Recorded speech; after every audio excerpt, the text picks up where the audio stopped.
Hello, everyone. My guest today is Chris Ronzio. He built a nationwide video production company that sold over $3 million in youth sporting event videos before he was 25 years old. In 2013, he sold that business and founded an operations consulting firm that helped other entrepreneurs create scalable systems and processes. Over the last 5 years, the firm, Organized Chaos, has worked with hundreds of companies in dozens of industries and invested in building 6 of those businesses to over $30 million in annual revenue. Now, Chris is focused on his third business, Trainual. It's an online platform for business owners and employees to document what they do in simple step-by-step processes. His goal is really on a mission to systematize 25,000 small businesses through their technology. Chris, are you ready to take us to the top? Yes, let's do it. All right, very good. So from what I understand, like every small business, as they scale, they like to document stuff, put process together so you can then go hire the college intern to come run the playbook. It sounds like what you're trying to do is help them get those docs in order.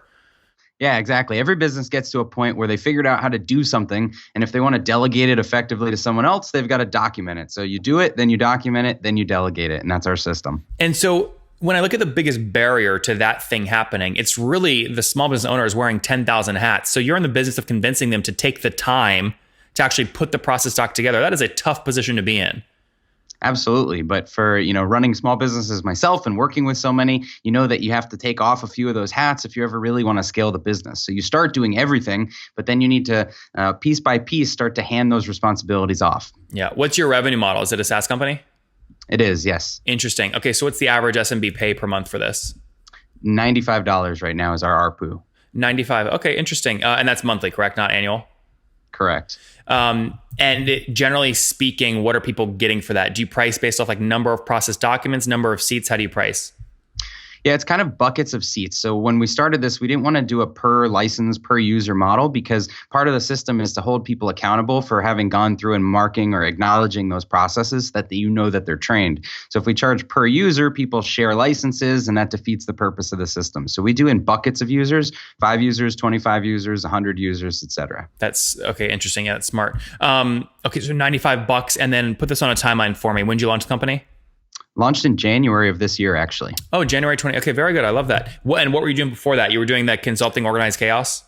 Yeah, so before we were helping companies build the systems, and we built Trainual actually as an internal tool for ourselves, but hadn't monetized it or commercialized it. And so last January, earlier this year, we split it off as a separate company and tried to bring it to the masses. Interesting. How'd you do that? Did you literally, it's a new cap table, different owners?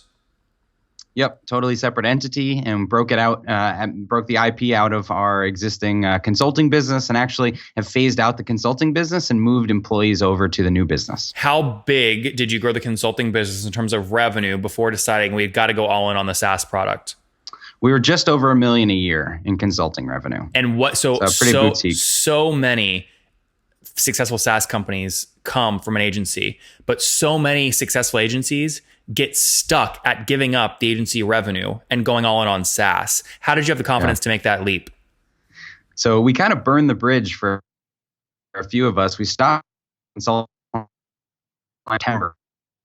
A couple of our team over into the SaaS business. And then as our revenue could support the additional people, we moved people in. So we were bootstrapping it, and we did little by little move people into the new entity, but we supported ourselves with the old revenue. Okay. And it's bootstrapped today still? Correct. Agencies totally shut down today? Correct. So how many people just on Trainual now? 9 people full time. 9 folks, all out there in Arizona? Most in Arizona, 6 in Arizona, 1 in Boston, and 2 in Ukraine. Oh, interesting. Developers in Ukraine? Yeah. Yes, 2 of them. Our lead developer's local, and we've got 2 out there. That's really smart setup. And what have we scaled to in terms of total customers today? Just under 600 paying customers today. Okay, that's great. And so did most of those early customers come from your training business, or did you go get new customers elsewhere? No, most were the new customers that came from relationships and from the consulting business. And since then, it's been all through growing the SaaS company. Interesting. So 600 customers, $95 price point. You're doing about $57,000 a month right now? Yep. And where were you, so a year ago on the SaaS product? Totally pre-revenue? Do you have any revenue? No, a year ago, right now, no. So January, we had $1,800 a month in SaaS revenue.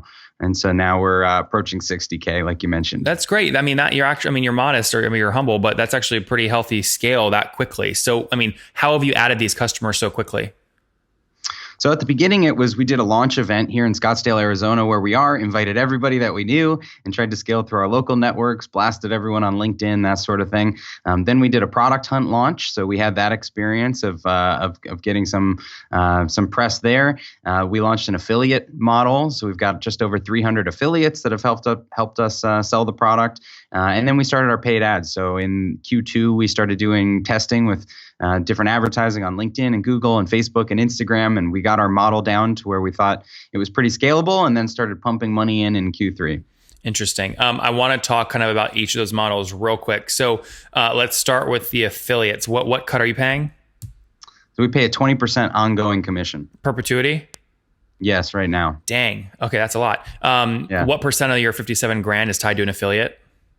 About 14%. Okay, so not a huge amount. And then talk to me real quick about the product launch. Product hunt launch. So it looks like you were you got about 448 upvotes when you launched. What did traffic look like on launch day? Traffic was good, but at that time we had no traffic to the website, so any traffic would have been a huge bump. So, it was exciting, but I think more than anything, we got some influencers and people reaching out that said, "I like this, let's talk." It got us a few affiliates, more than customers. One thing we had tried at that time is we took off the credit card gate. So currently and before that, we had a credit card gate up for our trial. You put in a card and then you get the free trial. At that time, for that 2-week span, we took the credit card gate off. Those customers converted extremely poorly. So it helped us get the word out, but it wasn't a good acquisition. Just to be clear, once you remove the credit card requirement, you're saying a lot of people signed up, but very few converted to paid. Correct. So is that a function of your onboarding's not good? No, I think it was that people are interested enough, especially that audience. They're interested in trying out the tool, but maybe had no intent on actually using it for their business. So it was just a skewed kind of sign-up number. So now you have credit card back up front? Correct. And now the funnel, if 100 people hit that credit card pop-up in a day, how many actually put in the credit card to do the trial? 8% right now. And then how many? So we'll call it 8 people out of 100. And of those 8 people, how long's the trial? Trial's 2 weeks. Okay. How many convert to paid at the end? Just under 70%. 70%. Okay. So 50% would be 4. So we'll call it maybe 5 out of the 8. Mm-hmm. Interesting. Yep. And when they put the credit card in up front, is there like $1 ping to the bank, or it's just you're holding the credit card and not billing until 14 days out? Not billing until 14 days out. And you automatically cancel at the end of 14 days, or you actually make them opt out? They cancel from inside the app if they don't want to be charged. Otherwise, it goes into an automatic subscription. Okay, so let me ask you a question. Of those 5 signups, I imagine you frequently get emails that say, "Hey, like I forgot about this trial. You just dinged me. Like cancel my account." So how do you, one, how frequent is that, and 2, how do you make sure it doesn't happen by driving activation metrics? Yeah, so inside the app, we're constantly trying to educate users about this. So we do have intercom, we have a stream of messages that are going out. So they have a lot of opportunity to cancel. I would say that it was more of it was a higher number at the beginning of people that would get charged and want refunds, whereas now they're pretty aware that they're about to be charged. We know that they're active. We're tracking things like how many subjects they've created, how many users they've added, how many of those users are admins, how many processes they've documented. And so we can kind of red flag an account that has low usage and know that they would be a candidate for a refund. Interesting. And what is your core usage metric? Is it number of process docs created, completed, started? How do you measure? A little bit of all of that. So we're trying right now to develop more of a custom sort of algorithm, because the things we watch are how many subjects they've created, how many topics or processes they've created, how many steps each of those things has, and then how many people they've invited to the system that have started to go through and complete those things that they've been assigned. So, the utility of the product can take a little while. So the success for our customer is really just starting to put things in there. Put things though being, is it like literally launching a new Google like doc inside of Drive and they start just typing out a process, or have you like made it modular somehow?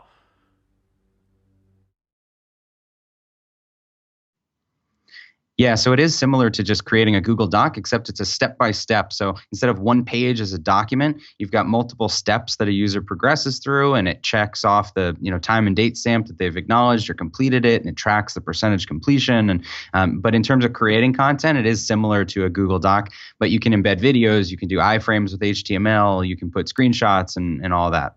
Interesting. Talk to me about churn. What's your churn today, and how do you manage it? So churn is by far the largest issue because we have a product that is an aspirational kind of product. Documenting your business is something that everyone knows is important, but it's not an urgency unless you're really scaling, really hiring. So we've had some months with zero churn, and then we've had some months with 10% churn. And it just depends on the audience that we're going after. Our blended percentage is about 4%. It's something we're working on improving every day. We started a certified partner program to have more handholding for the customers to walk them through that. We're improving our onboarding sequence and using tools like app queues is something we've started to use. But yeah, it's definitely forefront of my mind right now. You said 4% logo churn per month? Correct. Or 4% revenue churn, I guess. Revenue churn per month. Yeah. Look, not good, but not horrible, right, for this price point. Definitely room to improve. You're only 6-7 months in. Talk to me about the paid channel. So you mentioned 3 kind of channels go from 0 to 50K so quickly. Affiliates, you pay, 14% of your revenue came from them. You pay them 20% as a kickback to incentivize them. Product Hunt drove a lot of signups, not a lot of conversions though. You then mentioned you turned on paid. So what is your CAC on the paid channel? Paid is under $300 cost to acquire a customer. It costs us about $180 to acquire a trial, and then with that 70% conversion, we're under $300 on a customer. That's $180 to get a credit card trial, right? Correct. Yeah, that's great. So you're getting paid back in 3 months. Yep. Yeah, that's obviously healthy. How long will that channel work? Could you dump $1 million in that channel and hold those metrics, or no? We'll see. We keep putting a little bit more, but since we're bootstrapped right now, we're, that 3-month, 4-month payback period is where we're hovering to just be able to support the cash flow ourselves. And then we're looking at our options for really scaling that. You mean in terms of raising capital? Correct. Yeah. When you look at raising capital at your stage, do you like selling equity, a convertible note? Have you looked at venture debt? How are you thinking? Yeah, we have looked at options like lighter capital and those kind of things. And obviously debt is the preference, but if you can get a good strategic partner or someone that, can really help drive the business, introduce us to new channels, then I'm definitely open to the equity conversation. So who would be the perfect strategic for you? I think ultimately the best partner would be someone that could be an acquisition, target down the road. So someone name one. I'm curious.